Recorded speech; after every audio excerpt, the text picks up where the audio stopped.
Hello, my wonderful WildFit friends. Pamela LaPointe, your wildly vibrant WildFit coach from my kitchen in Anchorage, Alaska. I have a butternut squash. All right, now, do you ever find it's really, really hard to peel a butternut squash? So, first of all, get yourself a really nice, strong peeler. That's the first thing. I like the WildFit peeler. It's a little bit easier. I do have one of the other,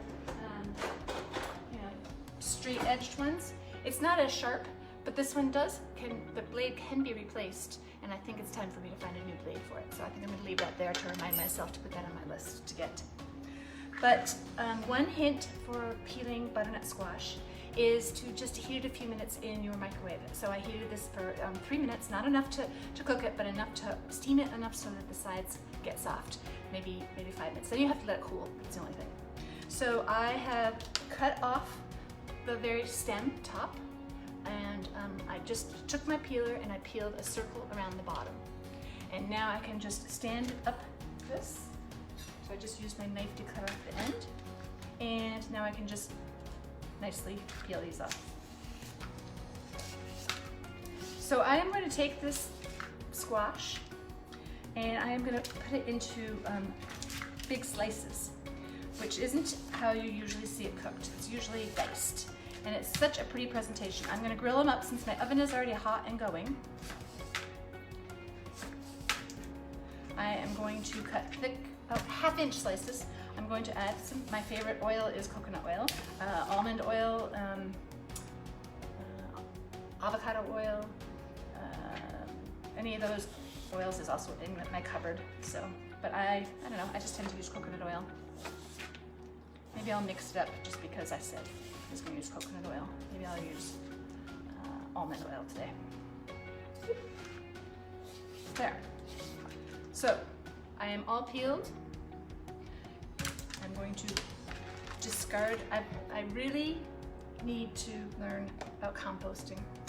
And as the world is changing, and taking all of these scraps and taking care of them would be a wise thing for me to do. But it's not yet in my repertoire.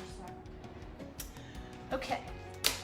Now I still have this bit on the bottom, but that's okay because that's where the seeds are in the butternut, and it's always going to be cut a little bit different. Now what I'm going to do is I'm going to want rounds in half, so I am going to slice this down the middle. That way it gives me a flat surface to cut on. Again, just by steaming it a little bit makes it a little bit easier to cut. In the microwave, if you own a microwave. So now that it's flat, I am going to cut half-inch slices.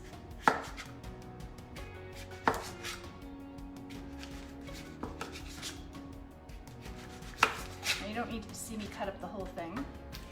But another trick is to get rid of the seeds, I use an ice cream scooper.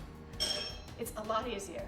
So I use an ice cream scoop to get the seeds out because it's a nice sturdy spoon with a really good handle. And then I can just scrape these out, nice and easy. Sometimes I'm cooking a squash whole and I just leave them in.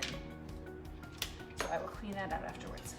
So I'm going to just take these thick slices, I'm not going to do it all right here, put it on a cookie sheet, put a little bit of oil, and I'm going to put it in the oven. And then I'm going to have these lovely charred half slices, and I will cut up the part with the seeds into chunk also. And what else is left in my refrigerator is a beautiful purple cabbage. So with these lovely orange charred things, I am going to thinly slice my cabbage and saute it up.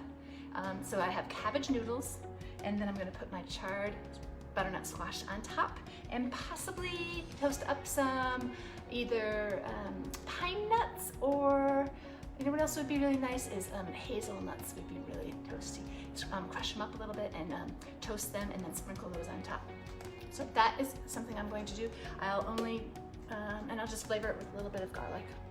It won't need anything else because the sweetness of the butternut squash and then the tenderness of it'll look so pretty together. All right, everybody. Thank you for joining me here, and I hope you enjoy living WildFit as much as I do, or if you're just still on the WildFit challenge, that you have a lot to learn. I want to remind you to that this whole time I did not take any sips of my water, but I always, when I'm food prepping, I always have my water. And I always make sure that I finish an entire glass while I am cooking, so that as the food comes out and I start eating, then I'm done with my water. So that's always a good thing to do. And I hope you have fun. Let me know what questions you have, how I can support you in your living WildFit, what kind of recipes you're looking for, and have fun with it. Experiment.